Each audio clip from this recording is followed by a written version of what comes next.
Başka bir bellemeli husus Müslüman doğanlar Ramazan ayına ünsörmeli ve ahmiyet bermeli zatlarımızın biri Ramazan ayı yani deydik Kur'an'ın inen ayı. Kur'an'ın inlerlen ayı. Şunun için Ramazan ayına köprek Kur'an okumalı. Kur'an tilavet etmeli. Başarayanlar neçe başarsa şonça köprek näme Kur'an'ı hatim etmeli. Hepde de bir hatim ediyenler var, 10'unda bir hatim ediyenler var, 15'unda bir hatim ediyenler var.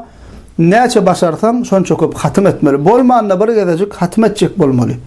Onun başarmasan Kur'an'ı okuyup bilen yok ya diline uğurlan yok. Başardığınca okuyacak olmalı Müslüman da onlar. Köp adamlar şundan gaflette gezip var. Goya bir böyle bir zat yok yani bunun alakı bir sokap yok ya alakı. Ama her kdişimler Ramazan'da yiyip içmek yatmaktan ibaret duruydu bu kabir kişiler. Kur'an ayı, ibadet ayı, zikir ayı, tilavet ayı. O şoň üçin Müslüman da onlar şoňa söylelin. Buhari ve Müslim'de gelen hadisinde İbn Abbas'tan İbn Abbas radıyallahu anh aydiya ve kana yalqahu fi kulli leyletin min Ramazan feyudarisuhu'l Kur'an. İbn Abbas diye Buhari ve Müslim'de gelen hadiste Peygamberimiz sallallahu aleyhi ve sellem Cibril'le Ramazan ayında her gece diye nama bu şorlardı ve bile Kur'an okarlardı diye. Peygamberimiz okayadı Cibril dinleyadı. Cibril okayana ve nama Cibril okadı Peygamber bir şey nama ikisi bile Kur'an okarlardı diye her gece. Cibril'le perişteyle aleyhisselam. Şunun için bizim Müslümanlar onlar köprek Kur'an okumalı Ramazan ayında. Ve yine de Müslüman da onlar Ramazan ayında köprek sadaka vermeli, hudur kerem etmeli, zikir ibadeti köpeltmeliler. El dersin başından beri qaytalaw ötürüz. İbadet ayı, zikir ayı, sadaka ayı. Bu mevsim Beýleki aylarının tapawutlukda sogapların esse köpelýän ayı. Günahların bağışlanýan ayı, rahmet ayı, bereket inen ayı. İçinde kadir gecesi bolan ay, Kur'an'ın inen ay. Şoň üçin bu ay ibadetle geçirmeli, ibadet ay. Ona hasam köpeltmeli, doğa zikirleri, ibadetleri, doğa dilekleri, hayır ihsanları, sadakalar şul ayda näme hasam köpeltmeli.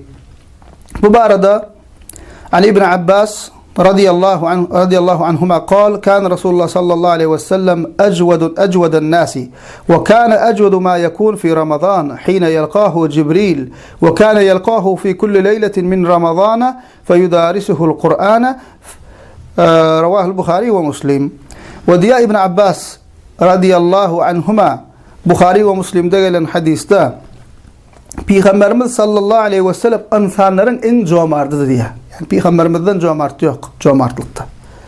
Ve onun diye en cömert bolyan vakti Ramazan ayına Cebrail aleyhisselam ile duşuşyan vakti diye.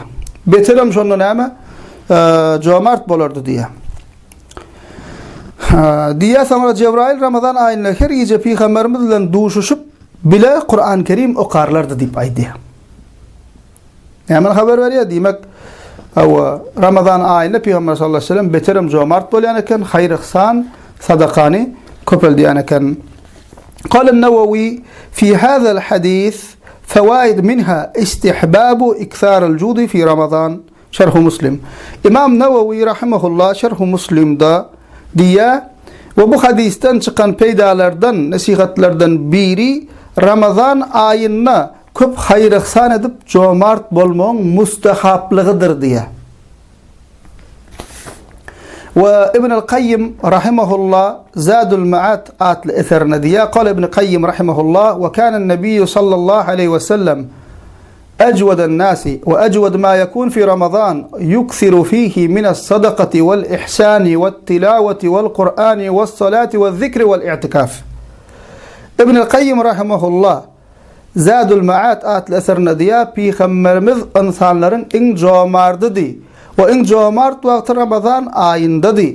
Ramazan ayına sadaka berip, hayır ihsan etmegi, Kur'an okumagy, nefil namaz kılmagy, zikir etmegi, itikafi köpelderdi diye. Köp ederdi şu zatlar şu ayda diye. Hemişe de köp ederdi Peygamber sallallahu aleyhi ve sellem ama şu ayda beterim arttıryan eken. Bizim Müslüman doğanlar Peygamberimiz bizim görellerimiz bizim Peygamberimizin yolunu yürümeli. Bizim şu ayda hayır ihsani, sogavi, sadakani, zikri, Kur'ani köpeltmeli Müslümanlarını. Köprek etmeli, köp amel etmeye çalışmalı.